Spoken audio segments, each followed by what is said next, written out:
Welcome to the Smash Jump Podcast, your place for honest and passionate gaming conversations. Nintendo has finally announced the Nintendo Switch 2. I know we all been waiting a long time for it.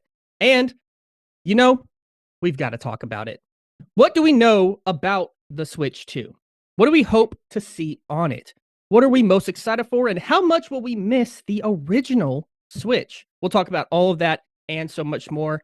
I'm Ashton Lavelle, your host and Smash Jump contributor, and with me today are some awesome people. Hey, my name is Gabe. I am the editor-in-chief and founder of Smash Jump. Hi, I'm Adrian. I'm the managing editor. And I'm Jeremy. I am a simple contributor. All right, now we're going to start with our classic icebreaker segment, What You Been Playing? So, again, just to recap, what you've been playing is anything you have been playing recently, but also, if you haven't been playing anything, Gabe, then let us know if you've been, what else have you been doing with your free time or anything interesting going on in your life. We want to know how you've been doing. So, again, today, another new guest here from Smash Jump. We've got Jeremy in the house. Let's go ahead and toss it on over to you, Jeremy. And what you been playing recently? Well, I've been kind of going around on a couple games. I've been playing a lot of Grand Blue Fantasy Relink. Way too much of it. Too much. But I've also been playing a little bit of BlazBlue Entropy Effect as well. It's been very fun. Very good game. Awesome. What's the I know, Adrian, you've got some experience with Grand Blue, and I've heard I think I've seen Adrian describe it as kind of Monster Hunter-like. I didn't know that's what, I thought it was like a fighting game or something. So can y'all describe that game for me? Because I don't really understand what it's about. Oh, let me tell you the whole lore, right? So it started as a gacha game, then it turned into a fighting game. That fighting game got a sequel, and then they made a Monster Hunter clone. Whoa. Okay. That's a lot of hoops to jump through to get a Monster Hunter. What? All right. Yeah, I think the most impressive thing about the series, so I had no clue about it. Grand Blue Fantasy, Japanese, made by Osaka folks, but it's actually 10 years old. It's only 10 years old. And in Japan, it's starting to get really popular, apparently. So it kind of made the transition to the West actually recently. Wow. All right. Well, Adrian, since you just went ahead and piggybacked, what you been playing recently? Well, sorry, Jeremy, if you have any other ones they've been playing. I plead the fifth. Yeah, that's it. Well, no, I've been playing and reviewing Eternal Strands, which it will, I suppose by the time we publish this podcast, the review should be out. Mm-hmm. So I can kind of just spoil it now a bit. I gave it a 7 out of 10. It's basically Zelda Breath of the Wild meets Monster Hunter meets Shadow of the Colossus. It's a 7 out of 10. It's a good game. It's made by Yellow Brick Games, which is an independent Canadian small developer that has some great pedigree. So it has some veterans from old BioWare, old Ubisoft. I recommend anyone to try this game. I think it's a great debut from them that they can build upon. The other thing that I've been playing, and this is very recently, they shadow dropped Ninja Gaiden 2 Black on Game Pass. And I had no experience with the Ninja Gaiden series, and I can't stop playing it right now. So I love it so much that I had to go back and be like, okay, I'm going to start with 1, 2, 3, and get ready for Ninja Gaiden 4. That's going to come out sometime in the autumn. So yeah, that's where I'm at right now. I'm very into Ninja Gaiden. Awesome. Ninja Gaiden's awesome. Gabe, what about you? You been playing anything cool? No, I've been watching things. Yeah, I binge re-binge, I should say, like the first half of Has Been Hotel. I've also I wanted to try and give Wish a fair shot again. The Disney's Wish. It's still no. I don't like it. But yeah. That's really all I've been doing. Watch some good shows. We need to rebrand the segment. And for us three, it'll be what you've been playing. Then for Gabe, it'll be like, what you been doing, dude? Yeah. Yeah. Yeah, no. I remember a couple years ago, my mom was like, you need to play more games. Oh, wow. Really? Yeah. I feel like my mom would be like, "You need to play less, bro. Like, Yeah, you need to exactly. go well, outside." That's what my mom does. The thing is That's that crazy. I fill all my time with writing. So And that's yeah. why he's at the top. That's why he's at the top. He's got the Yes. experience. Well, I've been Exactly. playing a cool little game. Have you guys ever heard of the Forgotten City? Doesn't seem No. like it. So this No. is a game It that sounds originally familiar. started as a Skyrim mod and got turned into its own full-fledged game in 2021, made by a small independent studio, Modern Storyteller. You essentially play as somebody from the modern day, and you get trapped in this time loop in this ancient Roman city that is like deep underground, and there's no way out. And so your goal is to try to figure out how to get out and how to work past something called the Golden Rule, which is essentially this idea that that the many will pay for the sins of the one. So, AKA, any crime committed by a single person will result in the entire city being wiped out. So, everybody's living under that city with that pretense of if you do anything bad, you're going to ruin it for the rest of the entire city. But the rules on what actually is considered a sin is very loose. It's not hard set in stone. It's about 10 hours ish to get all the endings. There's 4 endings, and I have gotten all 4. But man, it's crazy good. Like, it is the amount of like little details, little hints as you start lining up the pieces together and you start figuring out the mystery, you start solving things, you start meeting people and helping them with their problem, which leads you to a solution to this problem, which leads you to a new problem that has a solution over here. It's like a whole thing that's just really, really, really freaking cool. Forgotten City, if that sounds interesting at all to anybody, check it out. And also the history in it, as someone who used to be a history teacher myself and has a history degree, it's pretty good. Like, obviously there's sci-fi elements to it, but a lot of the Roman culture, a lot of the way that people talk, a lot of the references they make to Roman writing, the lot of stuff you will find in people's houses are really, really cool and like are actually a pretty good teaching tool. So definitely check that out if anyone has any interest in that. It was a Skyrim mod originally, but it's worthy of its own full game, being 10 plus hours, and it's absolutely incredible. So Forgotten City is what I've been playing recently, so I think that's really good. Where can we find it, Ashton? So it is on Steam. I think it's on everything. Yeah, it's on Switch, it's on Steam, I believe it's on Xbox and PlayStation. Yeah, it's on basically everything. PS5, PS4, Steam, Xbox One, Series X, Switch. It's even on Stadia. Y'all still got Stadia. Yeah. It's on Go Stadia, there. apparently. You can do it. If you really wanted to, you can do it. That's But- failure that was. Yeah, forget the Stadia. But a console that didn't fail is the Nintendo Switch. Very much did not quite literally. Maybe if you looked in the dictionary for failure and you looked at the antonyms, you would see the Nintendo Switch. It is the complete opposite of a failure. And after all this time, the Switch 2 was finally revealed a couple weeks ago. And it's about time we brought in Adrian, we brought in Jeremy, 2 people who I know really like Nintendo and who I know have a lot to talk about with this. So we're going to talk about that today. And to start off, the reveal would be the first thing on everybody's mind. I'm curious, Jeremy, what did you think about the Switch 2 reveal? How did you feel about it? Did it live up to the hype? It was fun.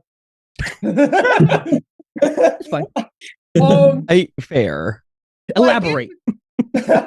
So Nintendo has this problem right nowadays where everything they do feels sterilized, and that's what the Switch 2 reveal was for me, because it was just, oh yeah, here's the hardware, here's the game, there you go, and that was it. It felt like they were just kind of like, oh, fine, here, have it. And I don't know, it lost the magic that like some of like even the Switch had. The original Switch had a pretty good reveal trailer. The Switch 2's was just kind of like, it was fine, it works, but there's no magic there. Not cool. Now, to be fair, I feel like the proper reveal is the April Direct. That is going to be, I feel like, a lot better of a reveal of it. But like I literally in like the first draft version of when I wrote up the news about it, I legitimately thought that was just a teaser, and then I realized, wait, no, this is a first look trailer. So yeah, I definitely see what Jeremy's saying of it didn't feel like they were revealing it. It felt like they were teasing it. Yeah. Like Yeah, more so than they did when they were like, oh yeah, we're gonna talk about this. Yeah. We're gonna talk about this at some point in this fiscal year. I'm like, you're just gonna drop that on like one of the accounts that has the least number of followers. Oh yeah, it was like on the Nintendo. UK first, right? No, it was they dropped it originally on its like corporate like Japanese account. one, yeah. Mm. And like it's like, what, you're just gonna I saw it drop on that? the UK one, and I remember there being a whole confusion online about what the date for the direct was, because Europeans and Yeah. you know, Americans do the dates differently. And Yeah, there was. Yeah, I had some confusion on that too. speaking of our resident European, I want to know what you thought about that reveal. Yes. Well, I mean, look, I share the same sentiment to you guys. I'm kind of moderately excited. I agree, the April one, to me, that's where the real excitement is. Now, exactly what Jeremy was saying, I actually had some notes written about this. I miss when there was more a sort of personal way to present a new console. So when we had the Switch, there was I forgot who was presenting it, but there was an actual human being, not sanitized and stuff like that, like we have it nowadays. So I'm really missing that sort of presentation that kind of makes it more special. It was kind of like for us, especially because we've been following the news and leaks and stuff like that. It was kind of like, well, when's it gonna come out? Like, this is the worst kept secret. Everyone knows it's going to be coming, so it might as well. So I think that's kind of why the excitement is not there yet. Yeah. I think the April one is the one that we're looking for. I mean, we had a Mario Kart, I think, reveal. I think that's a new Mario Kart. So It we'll is. talk Like it. about that. Yeah. At least that as well. That's the thing, though. I'm kind of on two sides of it, where on the one side, I definitely agree with people, because like it felt like a trailer that was just like, here's what it looks like. But like, it's not that exciting of a design. It's not like the PS5 where it looked crazy different from like the PS4, right? But also, like, we already knew what it looked like if you'd been paying attention to the leaks and stuff, and like the different leaks from the third party case makers and stuff. We knew kind of what it looked like already. So that was kind of a useless moot point. We got to, I guess, finally see the finished product, but it was like, okay, cool. And then the most interesting thing in that trailer was Mario Kart, but then it's just footage that people had to discern was a new Mario Kart based on number of players and the way it looked. They didn't actually say it's Mario Kart to get people excited. It was kind of just like, if you are an average person who does not pay attention to games like we do and saw that trailer, would you think it was a new Mario Kart, or would you just ignore it and think nothing of it, right? It felt off. Yeah, some people actually speculating that, this is some bigger DLC or something for I remember that. So it's like a whole thing, and it took like the design of Donkey Kong in the background to like solidify, that's different.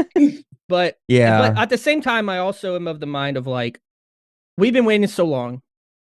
They clearly had this date planned for a long time, because we got the leaks like a while back before it finally dropped on the day that people said it was going to drop. And all of the like design leaks and stuff were kind of unfortunate for them, but they stuck to their plan. And like the discourse I was seeing online about it, where it doesn't look that different. It doesn't seem that different. They're not innovating, blah, blah, blah, blah.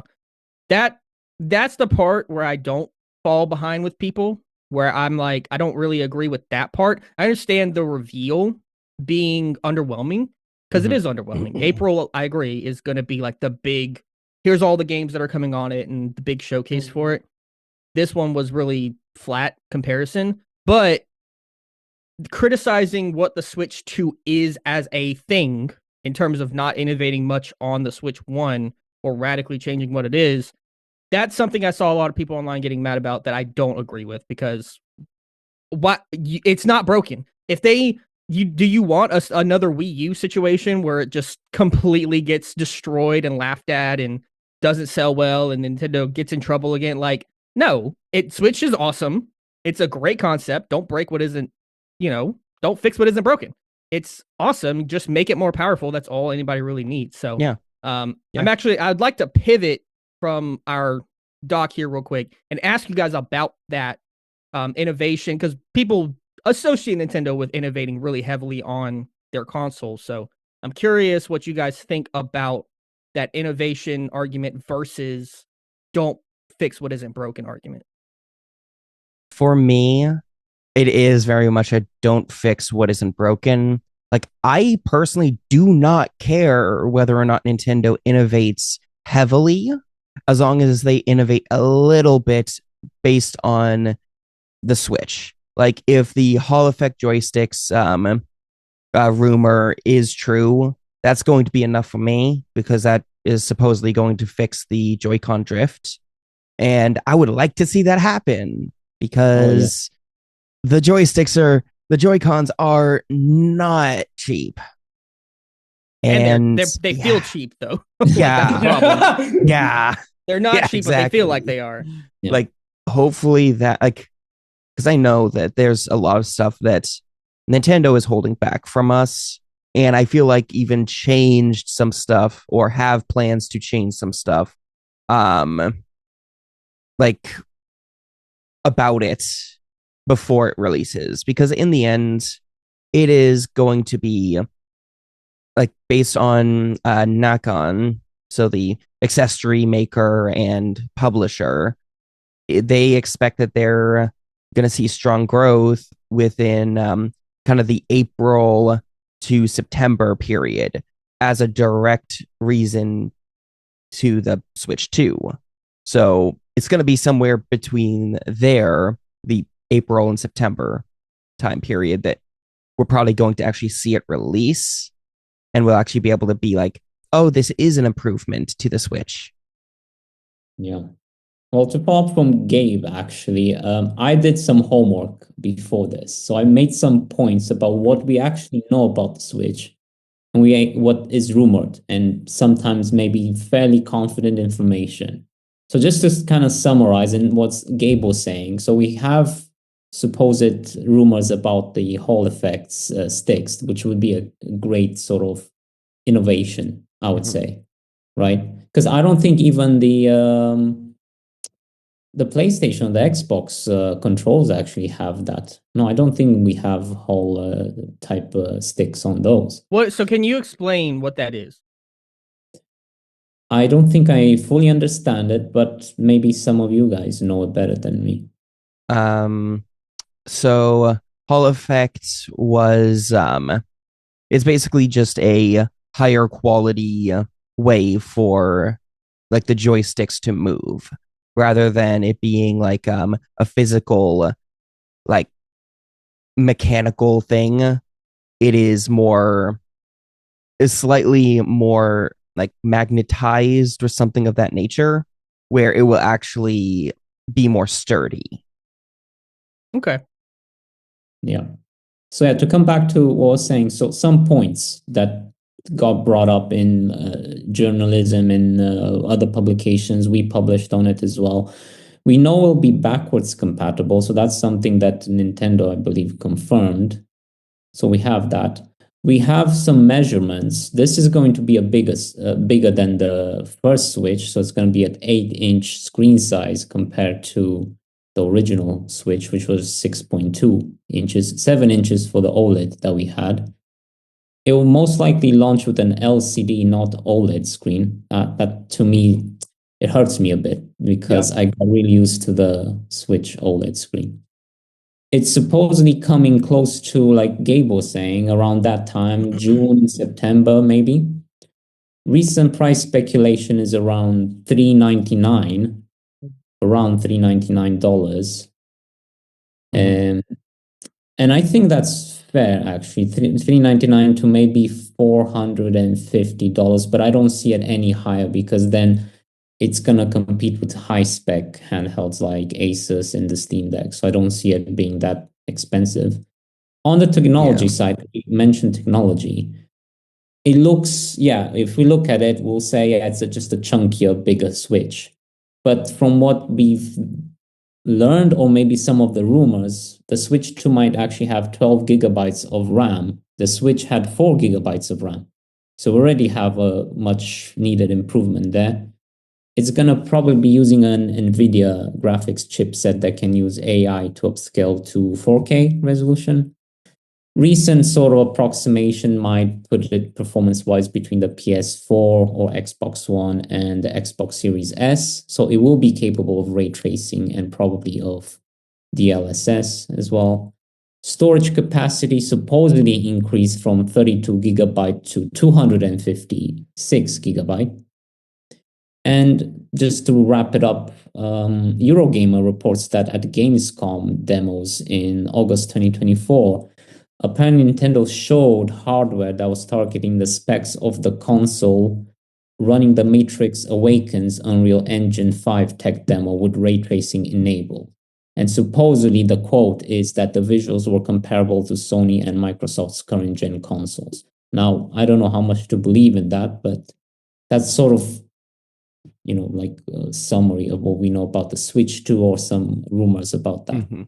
Well, so the question for you, Adrian, after reading off all that stuff, what do you think do you think that that's enough for the Switch 2 to like satiate people and get people to buy it? Or do you think there needed to be more or something a little bit out there, something a little bit more creative to get people to buy it? Or do you think that this is a good enough upgrade that it's worthy of being its own new console with a brand new price tag? I think, to me, I do believe in incremental sort of, progress. So to me, it would be enough. But ultimately, the main selling point should be the games.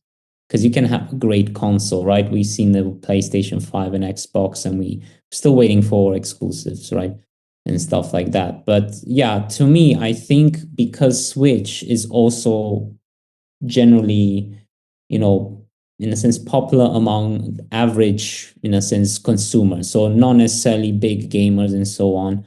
So I think for them, it may not count so much about the actual technical specs. What I'm happy to see about, actually, I'm happy to see what the upscale can do to Switch. I mean, we have no idea yet what the dock mode will be like in that sense, right? Because I think that's where we're probably gonna be impressed. If the Switch 2 can do 4K on a display, I'm really happy with that because I mostly use my Switch in docked mode, for example.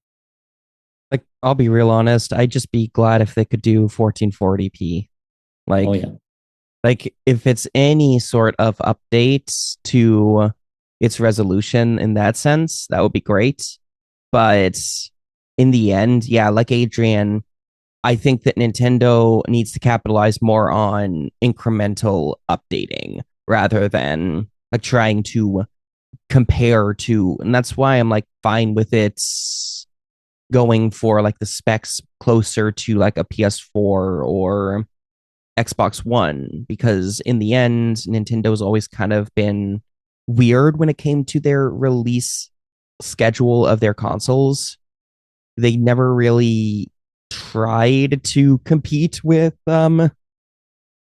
other consoles, at least when it came to properly releasing their consoles and kind of being in the middle of their competition's generation.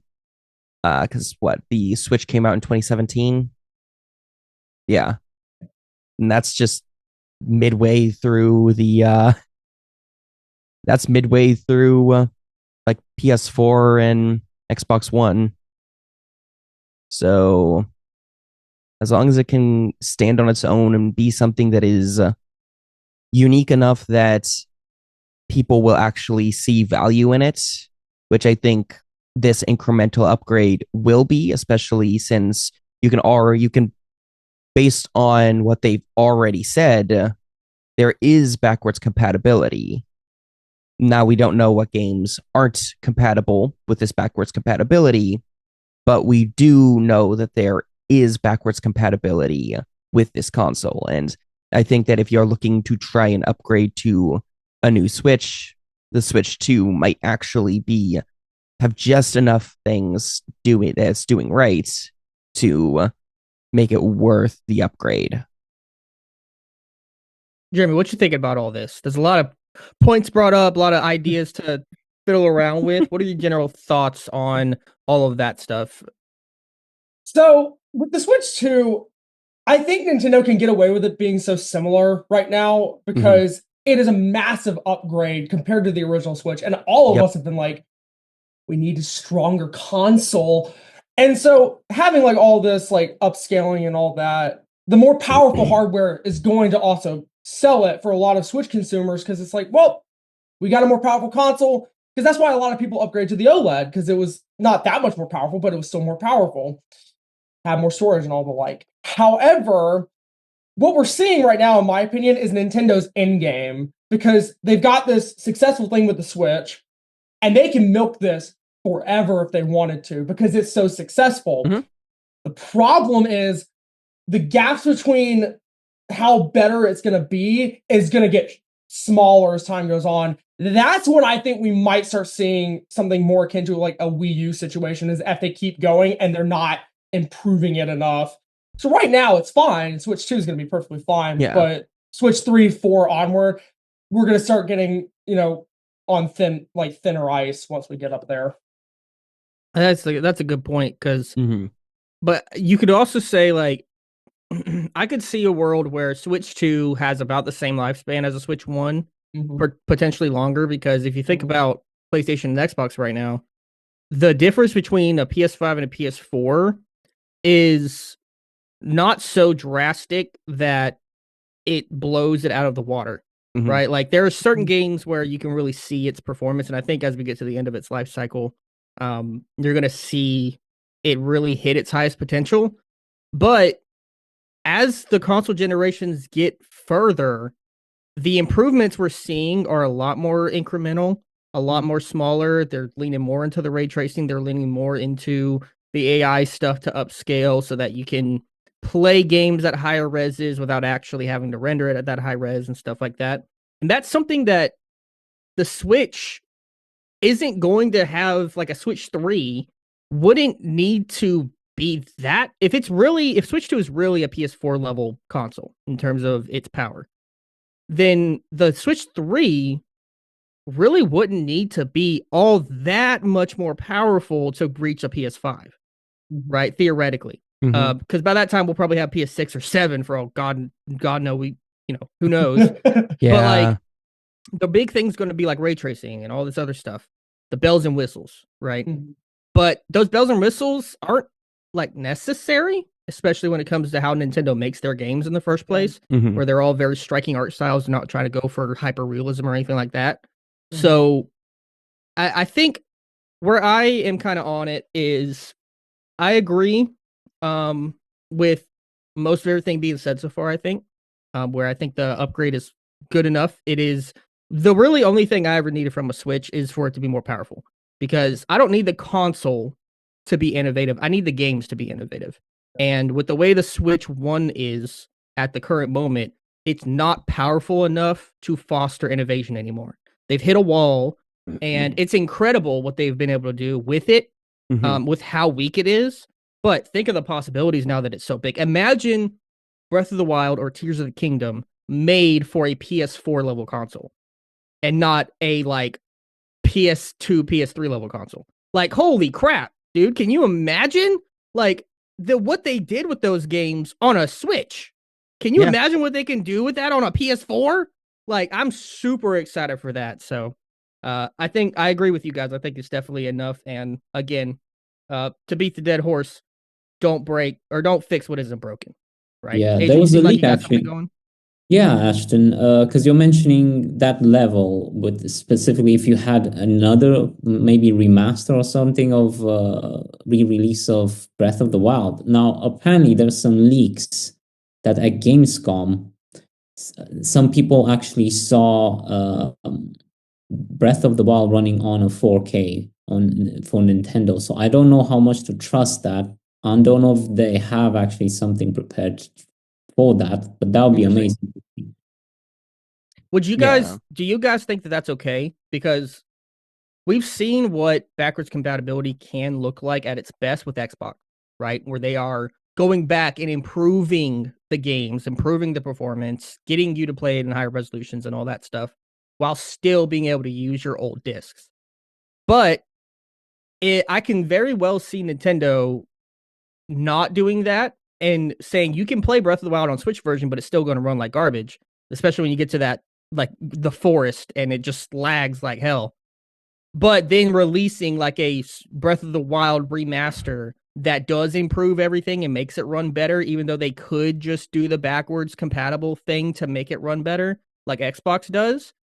How do you guys feel about the potential of that happening in the future, where they just remaster their old Switch titles and sell it as a Switch 2 title, but it runs better instead of just improving how they run with backwards compatibility? Well, Sounds like Nintendo. Yeah, that's just their normal thing, though. Or heck, I mean, like coming from a PlayStation fan, that's also PlayStation, so it's just normal in the industry. I wouldn't like that, but I wouldn't put it past them to do that. I'm glad that they have some level of backwards compatibility with this console, because I could tell you right now that would have been when I talked about this with my brother, that was literally would have been a deal breaker, because like he plays the Switch enough, but he also has a Steam Deck and plays PC a lot, but he has a good number of Switch games. And if those games were just not compatible, and based on how it was worded with the trailer, it sounds like it's more like an exception to the rule, or maybe it's like third-party games have to enable support for Switch 2 to Switch 1. Like, that's why I at least hope is that case, and not like they're just kind of wording it that weird way. That way they could just basically say, oh yeah, no, this game's not supported, when like everything else is. It sounds a lot to me like when PlayStation did it with the PS5. I mean, where it was like almost everything is, except for if you select things. Yes. Is what it sounds like to me. I don't think it'll be a like situation where it's only first party Nintendo and then third party doesn't get any backwards. I don't think that's going to happen. Now, granted, like I said, I think that's like, I could see it being that way. I could see it being either, where Nintendo just has support for that based on, rumors on that front. Like, supposedly the cartridge slot is basically like how it is with the which one was that? The well, actually just more 3DS? or less, 3DS, where you could play regular DS games with the 3DS. Yep. And I also think I can visualize already going on the Switch 2 home screen, going to the like store, the web store, and there being like two sections, one for Switch 1, one for Switch 2. You link your Nintendo account, then all your Switch 1 games populate on the home screen again. I imagine that's what it's going to be. I hope that's what it's going to be. But Gabe, to your point, Nintendo makes weird decisions sometimes. Yes, they do. I wouldn't be shocked if that's not how it is. Even Xbox, because we're talking about backwards compatibility.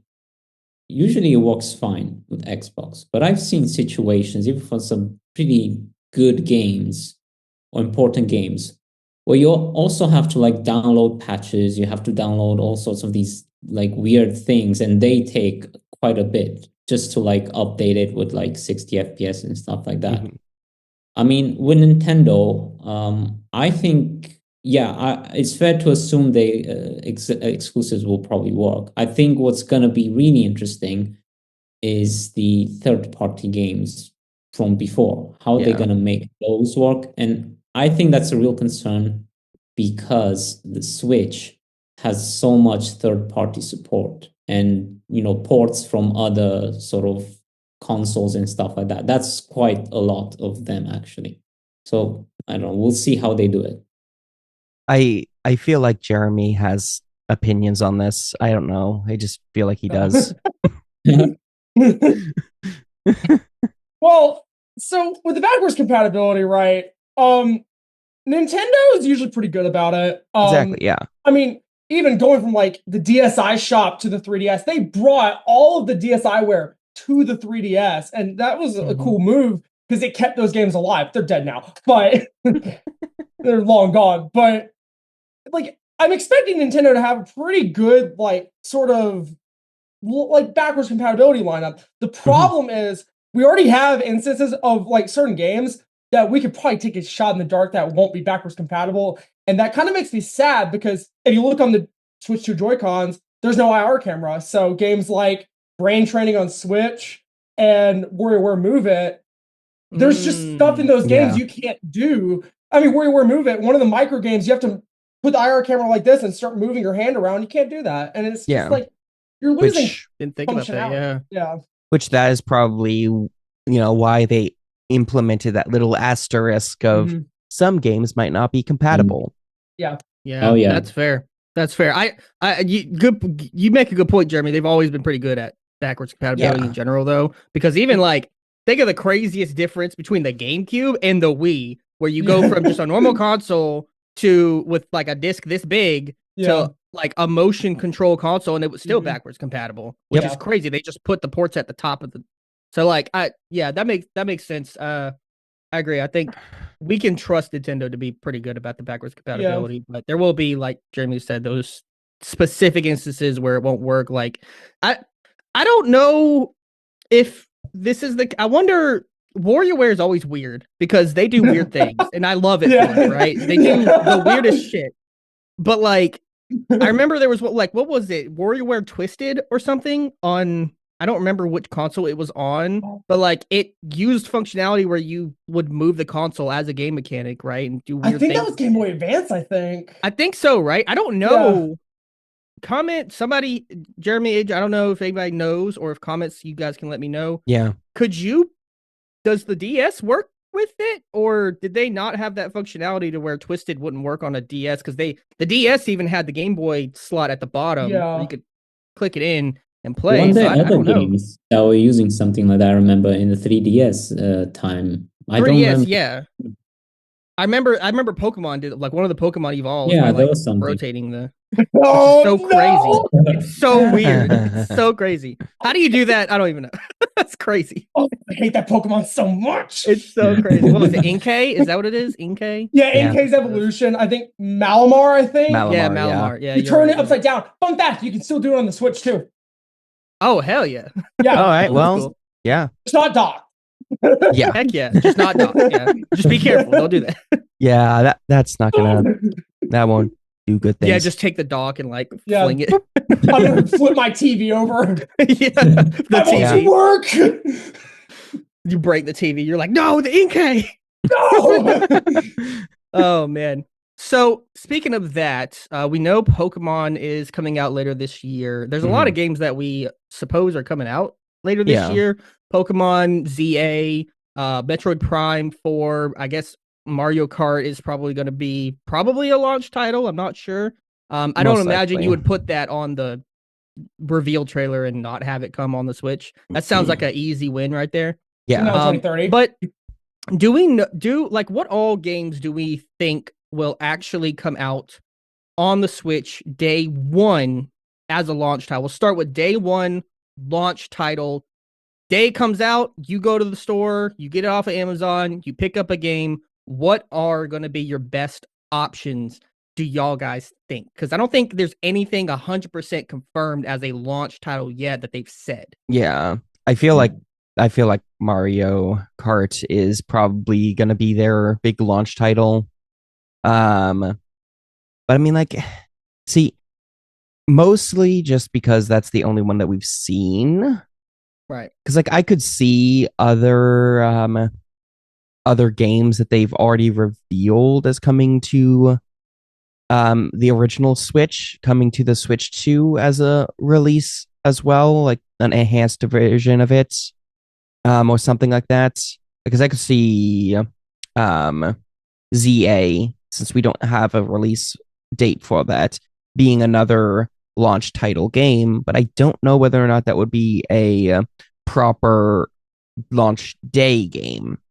I could see that being like something they release like a couple weeks later or something like that.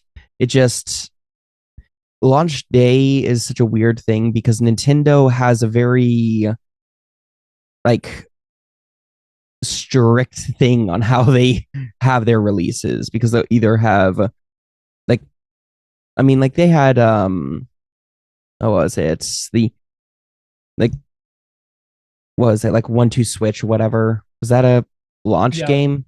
Yeah. Mm-hmm. And that like that showed everything the Switch was capable of and all the possible ways that maybe was better, maybe wasn't.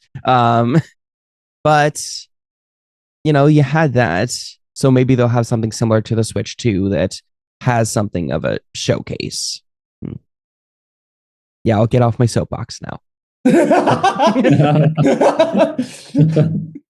No, I think with regards to what we're gonna see, I agree with Jeremy and with Gabriel. I think Mario Kart, the new one, is going to probably be a launch title. I mean, I don't know why they would show it now.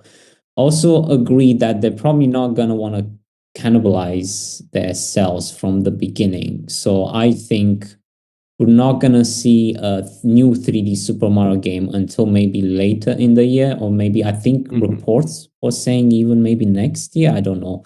It's too early, and we don't know really. But my prediction is that Metroid Prime and Pokemon Legends Z to A are probably gonna be cross-gen, and actually, I might actually see them being released on the on Switch 2 at launch, actually. So to me, it probably would be a new Mario Kart, Metroid Prime, Pokemon Legends. And that's amazing sort of That'd be release. crazy. Yeah, that would be amazing, but I'm only counting the other two as cross-gen. So in that sense, right? So I think that's the best case scenario that I'm seeing right now. Leave them for a few months, then hit again with the new 3D Super Mario game, Odyssey 2, something like that. Now, I've been looking through some supposed leaks and stuff like that as well. And some games that are rumored that might be coming. Of course, this is just rumors. Let's put that on pause real quick. Okay. Let's go ahead and go to Jeremy for the launch. We want to stick on launch first, and then we'll transition over into longer term, and we'll open it up for anything, all the games leaks or what you just want and stuff. We'll go to that after we talk about this launch. I got to put on the glasses now. I got to get technical here. So, anyways, let's talk about it, right? So we're gonna have so much at launch. We're gonna have everybody want to Switch 2, and we're gonna also have. I think the launch, honestly, I don't think it's gonna be much more than the original Switch, because the original Switch, and we're looking at specifically first party, there were 2 games. It was 1-2 Switch and Breath of the Wild, and Breath of the Wild was cross-gen.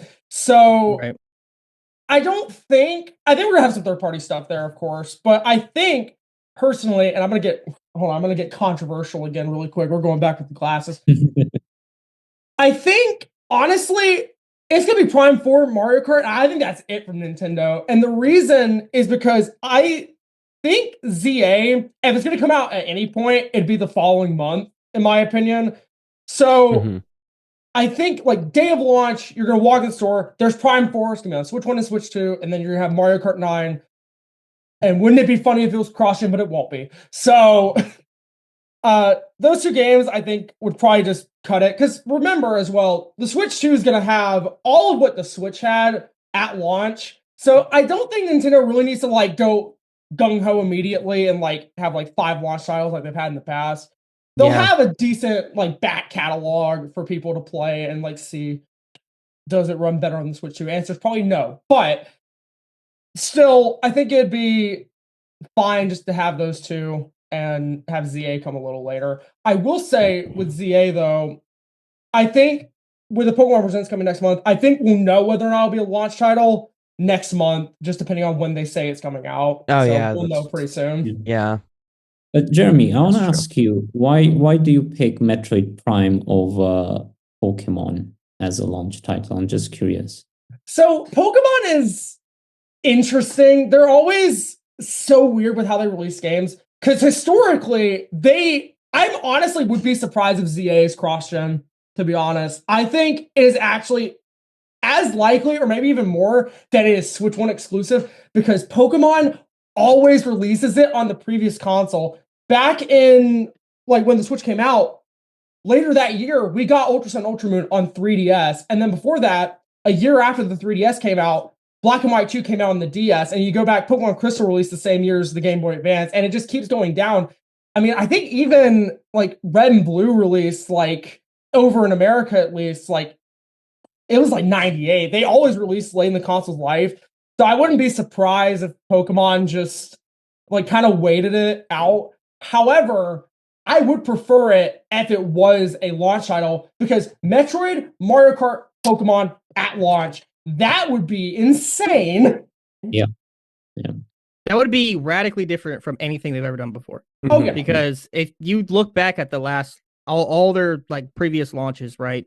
Like they usually only come with one big title, maybe two on a rare occasion, right? Like we came out with Twilight Princess at launch, and that was like the biggest one, and that was kind of it.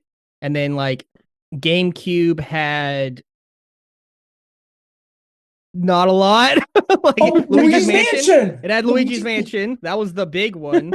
Like Switch had Breath of the Wild, but that was also kind of it. I mean, 1-2 Switch, but like Breath of the Wild was the big one, and that was kind of it. So, like, if Switch 2 was released and they dropped 3 major first-party titles, that would be such a radical departure from what they usually do. And we know Nintendo likes to hold stuff back. They like to keep things that are already finished and hold it back so that they can release it at their pace. I don't see them blowing their load at the very start. So I think my prediction would be Mario Kart 9, because we've already seen it. It has to be there. We've already seen it. And then I honestly, I wouldn't be surprised if that's it. I wouldn't be surprised if Prime isn't like a later month or like a near holiday title. I wouldn't be surprised if, I think I agree with Jeremy that Pokemon's a little late, like maybe a month later or something like that. And maybe even a 3D Mario, because here's the thing. When it comes to 3D Mario, they are going to make that a big, big deal. And you're not going to want to put, I don't think Nintendo's going to want to put a new 3D Mario in the same lane as Prime 4, Mario Kart, Pokemon. Like they want Mario to be like its own event, right? So I don't see them dropping that either. I think they really want to pace this thing out and milk it for as long as they can, and make sure that all of the purchases don't just drop right there at the launch day, and then they don't have anything to remind people this new thing is out, remind the moms, remind the dads that this new Switch is out. You're going to want near the holiday for some big exciting Mario game or Pokemon or something to get kids to be like, hey, mom, dad, give me this for Christmas or for my birthday or whatever. So I think 9 is a shoe-in, and I'm kind of banking on that being kind of it as the only big launch title. So that's kind of where I would stand on it. But with that said, post-launch, obviously Switch 2 is going to have a really long life cycle. Let's go ahead and pass it back to Adrian. What are those leaks that you've been hearing, and some of the things that might be coming to Switch 2 already within the first couple years or so? Yeah, Even within the first year. I've been looking at some leaks from this leaker guy, Nate the Hate, and some other people in the industry kind of corroborating it. Apparently, Final Fantasy VII Remake and Rebirth might eventually make their way as well. Assassin's Creed Mirage, for some reason, I don't know why, but seems like they're very somehow confident that that might make it to the Switch too. Shadows at a later date.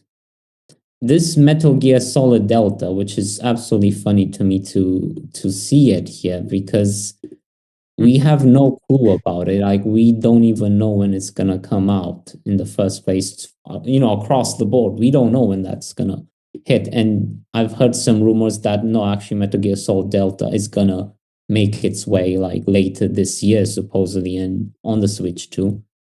And I mean, recently we've been seeing news from Phil Spencer with Xbox kind of cozying up to Nintendo, right? So I think the other rumor was that Halo, the Master Chief Collection, might actually make its way, not just maybe Switch 2, but like PlayStation and so on. So I think, to me, the strongest sort of rumor from all of these will probably be the Halo Master Chief Collection. To me, that makes the most sense. But yeah, there's many other sort of rumors flying out there. Maybe you guys know anything else that I don't. Well, they're all rumors, so it's always like best to take with a grain of salt.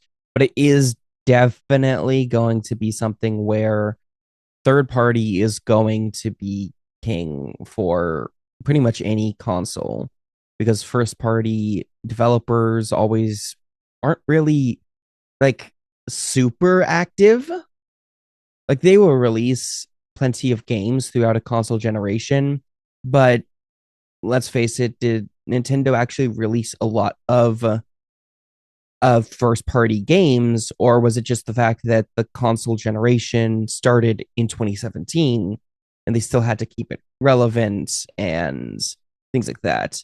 It's always going to be third party games that like don't sell the console, because that's kind of the exclusives jobs, but it's what keeps the console relevant. It's what makes people think of it as a viable solution. I feel like releasing Final Fantasy Remake and Rebirth would be kind of a shock, because, it's just the general thought of it. It's not infeasible, but I would kind of be surprised if that's the case. I think where the modern, like the PS5/PS4 games getting ported over and stuff, it's going to have a lot to do with the AI. The AI upscaling and technology in Switch 2, depending on how advanced it is compared to like what the high-end graphics cards can do right now. And these are also things that get updated over time. Like the AI is something that can be improved through patch updates as well to a certain degree. That's going to do a lot of heavy lifting for the Switch 2. Like if Rebirth ends up on Switch 2, it's going to have some heavy AI upscaling technology into it, because that game, if the Switch 2 is a PS4 equivalent, that game's not going to run very well. But with AI upscaling, it's going to improve things drastically, but it's going to make playing it docked, especially on bigger screens, also pretty, I would say, difficult to look at. I don't anticipate it being perfect. I think handheld mode is going to be where people get the most mileage out of these ported modern high graphic fidelity games, because you're not going to notice the AI upscaling as much. But when you blow it up and you make it big and you start getting into big fights or whatever, you really start seeing the artifacting. You start seeing the resolution break down on the characters around you as you're fighting, and it can really be noticeable, at least for me. So I think if you put it into a smaller screen, you lower that requirement of resolution down. It doesn't have to, process it for 4K. It only needs to bring it down to whatever the resolution is in handheld. I think that's going to do a lot, and why we're going to see a lot of modern releases end up on Switch 2, because AI is pretty powerful nowadays. It's just, it's going to be on a game by game basis how good it actually looks. Yeah, agreed. Actually, good point. Yeah, good point, Ashton. One thing I noticed, actually, we haven't been really discussing when it comes to technology and stuff, and I think that probably might be a bottleneck for the Switch 2, is the SSD. Because the PS5 and Xbox are using it. Now, I don't know anything about the hardware that Switch 2 is going to use, but how are you going to make that happen? Because if you have a big game, like Ashton was saying with Rebirth, loading times, loading, assets, everything, that's going to be really draining on, the Switch 2. So I'm really curious, actually, okay, what's the solution to the SSD? And what about the cartridges? How are you going to, how are you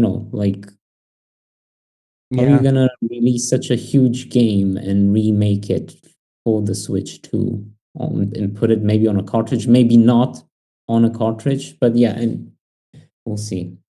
Yeah, I feel like that's gonna be another bottleneck of the Switch 2 is the fact that, like, granted, let's face it, we're going down more of a digital route, but like games are still gonna have cartridges, and Nintendo is very adamant about retaining that cartridge status. And I feel like that is going to be a bottleneck for it if they want, unless they themselves have made like this really powerful or like a large storage capacity cartridge. I don't foresee like games that have this like intense graphical fidelity to be able to properly be a game that you could think is a good way of playing it or a viable way. I don't really know how the technology works nowadays, but like when you pop in a disc for Rebirth, for example, nowadays on a PS5, it's like not even on the disc. Like it's kind of like, I don't know how much of it is on there anymore, but really it feels like you're downloading the whole game. The disc is just something there to unlock it for you, which is what it feels like. So maybe the cartridge just does that, where it just downloads it from, whatever storage place it's at to your console, but it's just kind of like a nice little key that you put in to unlock it.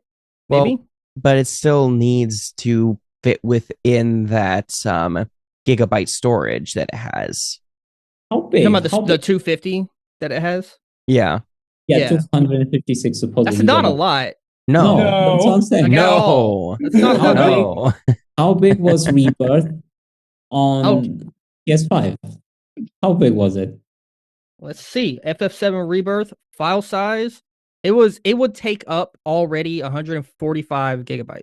And that's without patches and updates.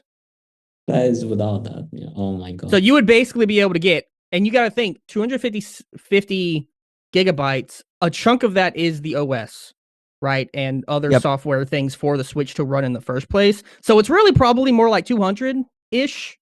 So, I mean, you get Rebirth, you got 50 gigabytes to play with, if that. I also want to point out, I want to point out the fact that during the whole Activision or the Activision Sony thing, the lawsuit on Xbox acquiring them, they acknowledge that they were going to going to be supporting Nintendo consoles as well. And Call of Duty is coming to Switch. Yep. Yeah. Considering Black Ops 6 is like 300 gigs. Yeah, how's that gonna work? I got to figure that shit out. Do we think you're gonna be able to like upgrade the storage? I think so. Yeah. SD card, sure, yeah. Yeah. I mean that's what we know of previous. Like I'm sure third parties will immediately jump and be like, okay, yeah, let's sell these other cards and stuff like that. Well, but is Nintendo going to allow that though? I think so. I mean, it would be in their interest too, no? I mean, if we just go back to the original Switch, I mean, maybe we're talking about different things, but you're talking about storage, right? Mm-hmm. Yeah, I think they would. I think like the way we had it with the Switch 1, like I bought myself extra storage and stuff like that. Of course, that's optional. But yeah, just the point is that I had to actually uninstall. So I reviewed Black Ops 6 and I had to uninstall it to make space for other stuff. So I don't know how, Switch 2, good luck. Good luck. Good luck, buddy. Exactly. All right. So one big thing, and I think we're gonna get a little spicy here. A little spicy. I want y'all to go big. Go big or go home. Okay. Switch 2 is probably going to have a pretty long life cycle. We know some of the games we just talked about that we know are more than likely going to be coming for it or are rumored at the moment. But what about what's not? What about the speculative? What about the games that you want to exist or that you anticipate will exist and that you're excited to come to Switch 2 if it happens?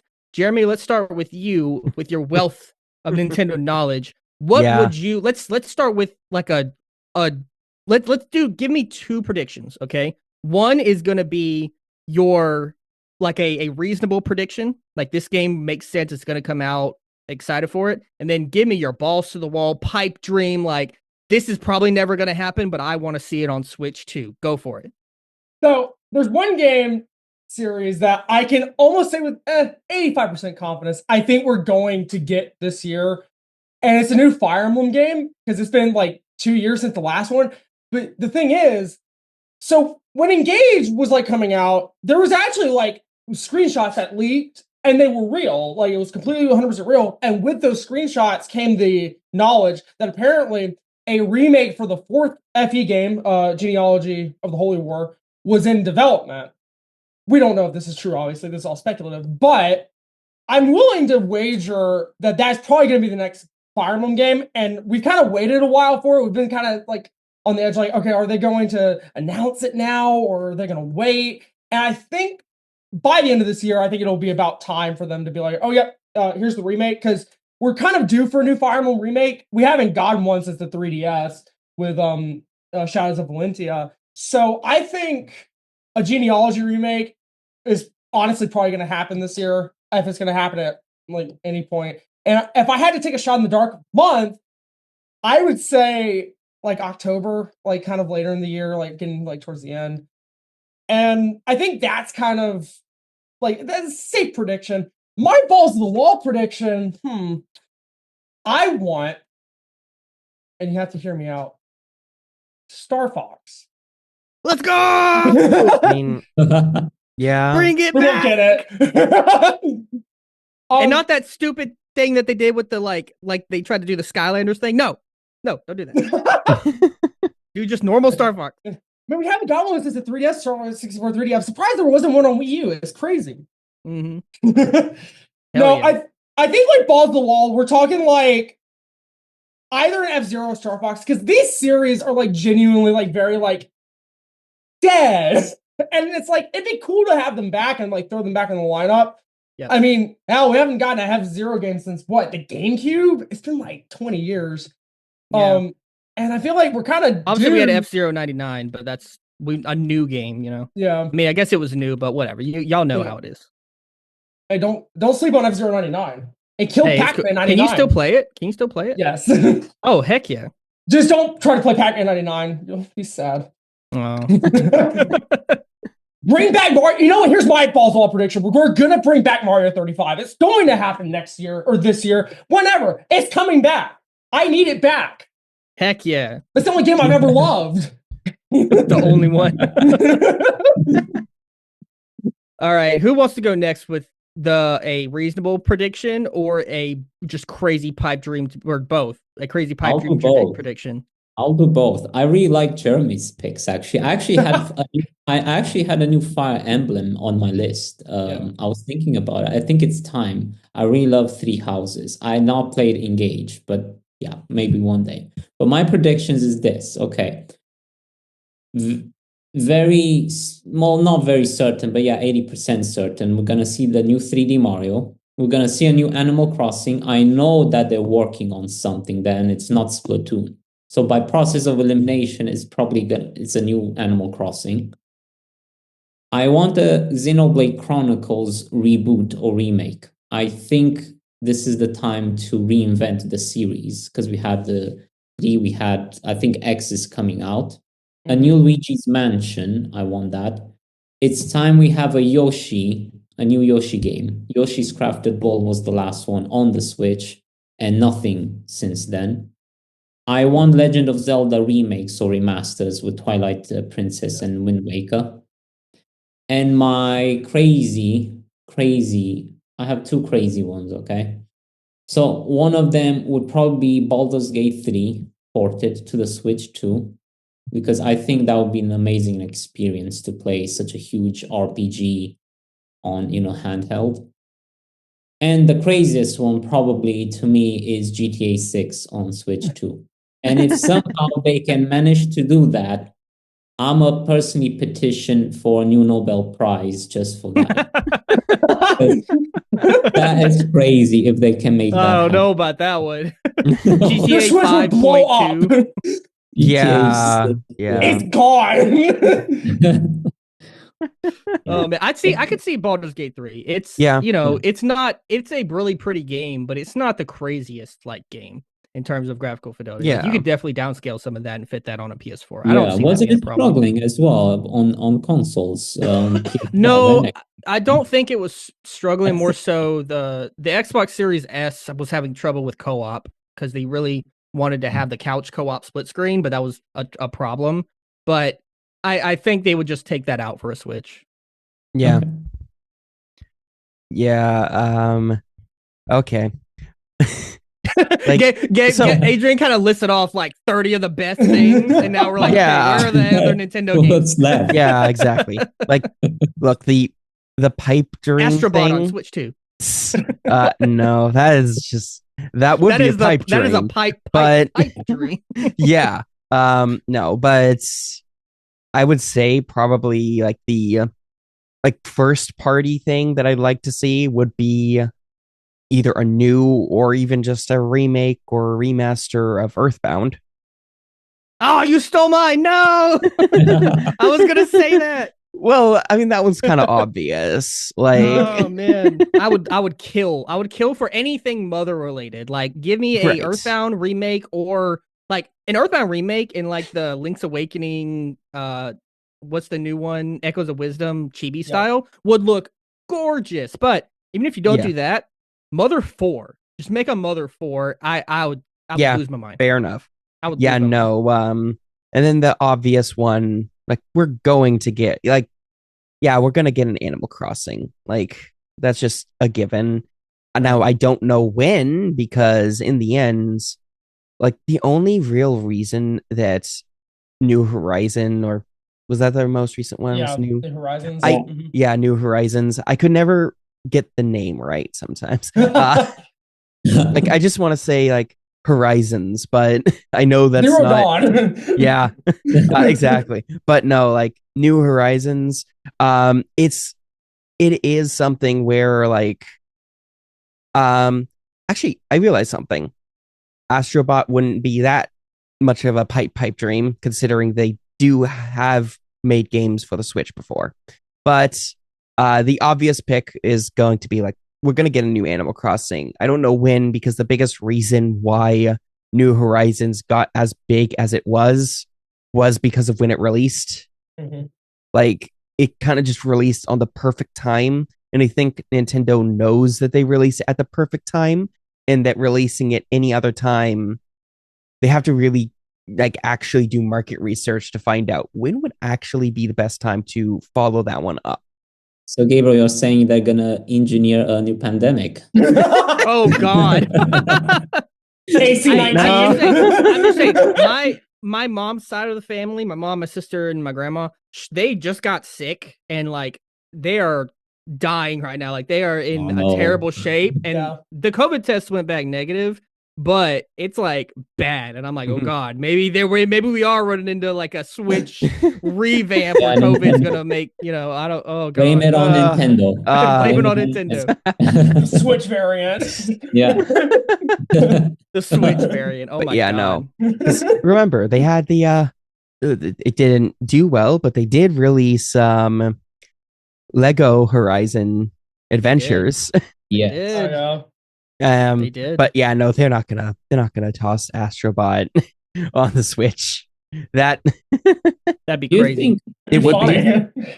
Do you think they did that as a testing ground? Absolutely. So to see if there's some, Horizon interest among Switch, so that they maybe port the Zero Dawn to the Switch too in the future? I think so, actually. Like, there's definitely them trying to test the waters of what like other consoles they can put to without like bringing their exclusives down. Like, because in the end, despite the fact that for some reason, it seems like every PlayStation fan hates the fact that games come to the PC, their exclusives come to the PC. I don't care.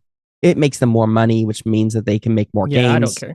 Exactly. But like in the end, like Nintendo is at a precarious position where like they've set such a precedent that if they did do that, it's gonna hurt them. Yeah.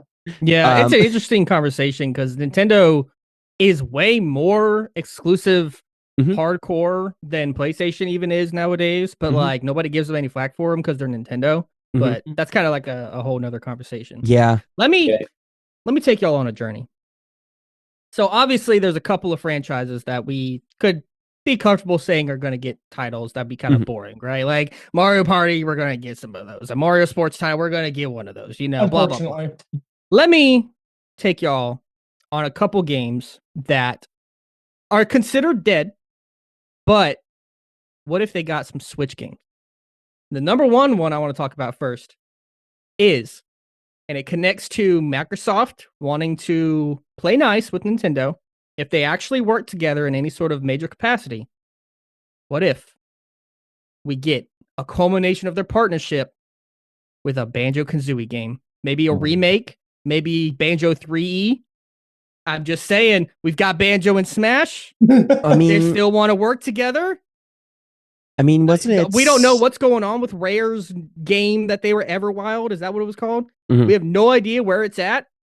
Maybe they canceled it internally, and now we're working on Banjo-Kazooie. Wouldn't that be crazy? That'd be great. That'd be awesome. I know that like they know that people want Banjo-Kazooie back. Absolutely. They literally have said. I think Astrobot lends to that idea because Astrobot has come out and shown people, hopefully executives, that people are fiending for 3D, fun, colorful platformers. And Microsoft, we know, doesn't have one. No. So you own an IP that people love. Spyro would be another one, right? And that's owned by Spyro 4, maybe. Yeah. Well, it's not owned by Xbox now. It's Spyro, right? As an IP. As an IP, I think so. Yeah. Yeah. Yeah, that's right. Which, granted, we do know something's going on with that. I mean, but isn't it like rumors that they're working on something? Yeah, it's rumored, but it's also like, yeah, who knows? Like in the end, for that to come back. In the end, I think that the Switch 2 is going to lend itself greatly to being able to actually have third-party support, like, and developers actually wanting to give their support. Because with the original Switch, like the craziest one that would give support was Bethesda with Doom. Like, I think that was the craziest, like third-party support that they got, generally speaking, like within the bigger studios. Right. But there is one more, and like I said, the AI upscaling is going to help with that a lot. Yeah. But there is one more game franchise that I'm curious you guys' thoughts, because it's one that hasn't been brought up yet, and I think people would get pretty questionable if we didn't bring this up. What do we think is going to happen with Smash? Because there's gonna be Smash can't die. They're gonna be more Smash. But the question becomes, A, is it just Ultimate ported over? B, if it's not, in a new Smash game, is Sakurai involved? And C, if it is a new Smash game, whether Sakurai's involved or not, what does it even look like? Like, where do they go from here? Probably just the same thing, like as Mario Kart 8 and Mario Kart 8 Deluxe. Like, it was just, it added new things. Like, I think that's really the only thing they could do without sacrificing the established audience has. Like, do you think they add new characters? Because like Mario Kart 8 Deluxe has a bunch of new tracks that they added and stuff. Do we see new characters again, even though they said like we're done? Well, they said they were done, but like in the end, A, it's a company, they can lie to us. And B, and B, like they did they say they were actually done with the IP, or did they just say they were done with not done with the IP, but characters. Right. Yeah. But are they done with 8, or are they done with Ultimate? or are they done adding characters to their games in general, like a later Smash? Oh, I see what you're saying. So you Like- think maybe there's a reality where Smash 5, what would it be? No, Smash 6 Yeah. would be the same roster, but they change something mechanically instead. Mhm. Yeah. Interesting. I wonder, because it would if you did make a Smash 6 and the roster was cut down, I feel like that'd be a hard sell. They would have to like really pick characters that people would want. They would have to see the type of like, okay, what were the most popular characters to be played in this game? They would have to, yeah. Jeremy, Yeah. how would you feel if Smash 6, they cut the roster down, but instead of just picking video game characters, they were like, our new innovation is we're going beyond. We're going Fortnite mode, and we're going to pull in from movies, shows, anime, cartoons, everything under the sun, superheroes, and that's going to be our new thing. Now you've given me the idea of having Hasane Miku in Smash, and so now I despise you for that. But this is the problem: is if we get a new Smash game, the thing that everyone has to understand, it's going to have less characters. We've already peaked. Ultimate was the peak. It can only go downhill. So what Nintendo would have to do is, again, re-innovate on either gameplay or be like, okay, we're going to expand our scope. Here's a bunch of anime characters. Here's your Goku. Here's your Vegeta. Yeah, Goku in Smash finally make the meme real. Please shut up. But yeah, I mean, it's inevitable. So I can't really be like, oh, I hate it. Because I would hate it, obviously, because I mean, like, Smash Ultimate, like, there's like, 80 some characters, and it's like this insane crossover. The Ultimate, man. Yeah, but ultimately, like, it's inevitable. Like, it's going to happen. What I think is going to happen, what's more likely, is I think they are just going to port Ultimate like Mario Kart 8 Deluxe. Because, they said they were done with DLC and, like, new characters, but here's the thing. They were done with Mario Kart 8 too, and then they brought it back 5 years later. So yeah. I think of Fighters Pass Volume 3 on Switch 2 specifically, and then re-releasing the game with both 1 and 2 included. I honestly think that's not too unlikely. I don't think it'll happen in the launch year. I think it'll take a couple years, but I definitely think something like that is probably going to happen. Interesting. All right. Well, I'm going to end off this with I want to throw out 2 more game names. And if you guys want to comment on them, you can. If you don't, that's fine. But they're dead franchises that Nintendo should probably bring back. And I think have a chance. There's a chance. One of them being Golden Sun. I think people were asking for like Isaac in Smash for a long time. Never happened. He just became a trophy character or whatever, an assist. So I think Golden Sun could be nice to come back, especially as like maybe a new big franchise for like them to cash into the RPG scene. And also one that hasn't had one since the 3DS, and it kind of came back in force with that game, but it's been dormant since. And that's Kid Icarus. I could see a really nice Kid Icarus Uprising 2 or some kind of reinvention of Kid Icarus on Switch. I think that'd be pretty sick. Yeah, so, I can't believe I forgot about that one. It's awesome, but it got like brought back from the dead, and then it died again. So I don't know. He flew too close to the sun again. I don't know. Yep. Yeah, Yep. Third time's a charm. Third time's a charm. Well, with that, I'm wondering if you guys have anything else you want to say about the Switch 2, about any games that are going to potentially be on it, or any hopes you have for it, and if you're going to buy it. Any other thoughts on that kind of stuff? Like, is Switch 2 going to be a purchase for you that guarantee you're going to get it on launch day, or is it something maybe you'll get later down the road? Later down the road for me. Like, I don't... very rarely do I buy consoles when they first release, partly due to money, and then also due to, like, I don't want to... Like, the only console that I actually bought, like, on launch was the PS5. Like, that was the only one that I like pre-ordered. I bought during that, like, immediately after the reveal, basically. How did that work out for you, Gabe? I spent like 2 hours refreshing Best Buy. Oh god. But yeah, no, like, legitimately, I have no regrets on it, of course. But like, I don't see the same, like, I don't play my original Switch that much anyway. So I don't really feel the urge to buy the Switch 2 at launch. Will I eventually? Yeah. But I want to see how it actually is before I do.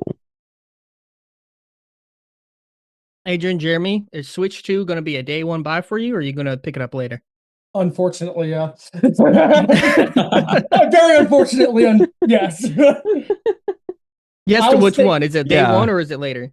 Day one. And it's only because I never bought a console the day it's come out. It's always been later. And I was like, you know what? I'll do it for the Switch 2. My bank account's going to hate me. My bank is going to be like, what's up? Fraud? Yeah. But it's like, I gotta do it, man. I feel like I'm kind of... It's exciting. Yeah, I'm a Nintendo guy, says the guy who hasn't played a Switch in 2 weeks. 2 weeks? I haven't played it in 2 years. Yeah, no, like I think that it has been at least 6 months since I even plugged my Switch into charge. It's dead right now. You pick it up, it's gone. Oh yeah, absolutely. You guys, I must be the most up-to-date Switch guy then, because the last time I played it was Hogwarts Legacy port, and that was, by the way, a great port for the Switch. Was it really? Yeah, it was a good one. I compared it with the PlayStation one because I had it as well. But yeah, it ran fine. Did you like it?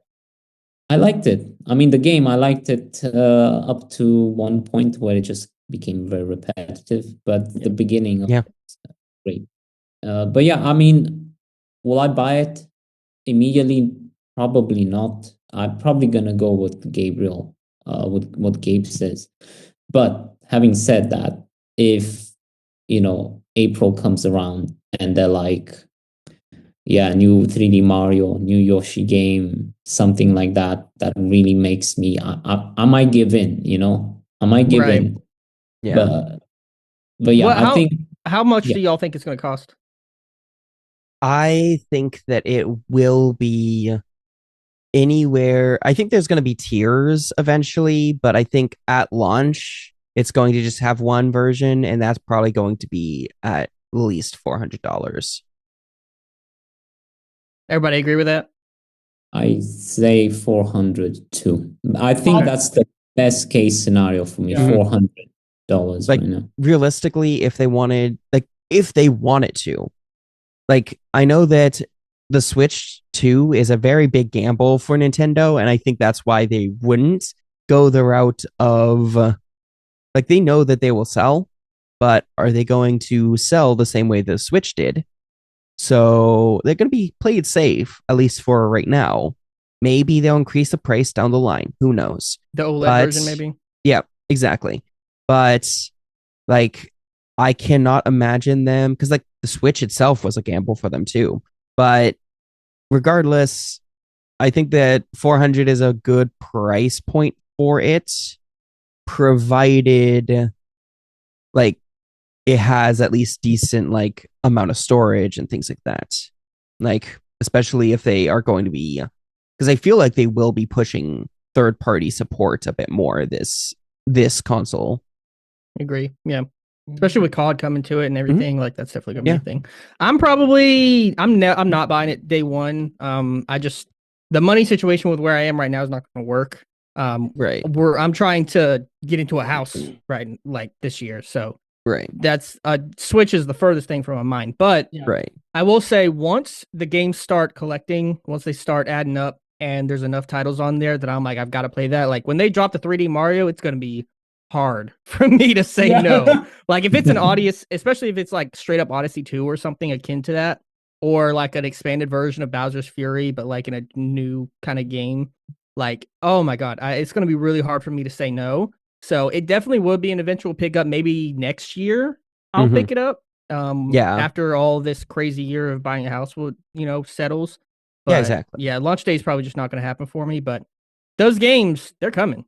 And they're going to be coming with a force, and I think I can speak for everyone when I say we're very, very excited for it. So yes, that has been the Smash Jump podcast we hope you all enjoyed it. Let us know what you think about the Switch 2 reveal and what you're excited for the Switch 2. Any kind of games, any kind of crazy ideas you guys in the comments have, let us know. We'd love to read them. Make sure you like the video and subscribe to Smash Jump to watch more of our podcasts and all of our other gamer reviews and other videos. Go to smashjump.com for articles to keep up to date with Switch news and all the other fun stuff you can read over there.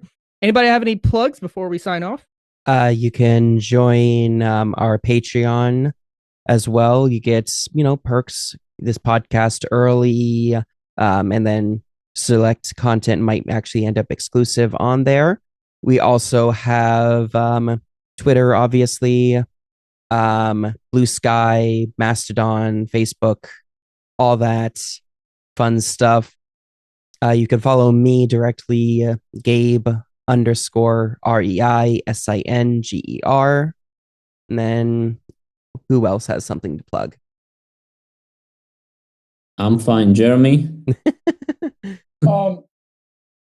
Hi. That's his plug. That's his plug. Don't forget, yeah, guys, fair. The Smash Jump, all the Smash Jump links to Smash Jump's Twitter and everything else are down in the description below. And you can find me, your host, at YouTube at Ashton Lovell YT, where I do a bunch of video game essay stuff where I can just blabber on without having to, have any coherence whatsoever. Instead of in written form. So that's going to be it for us. We hope you guys enjoyed, and we'll catch you on the next one. Peace. Yeah.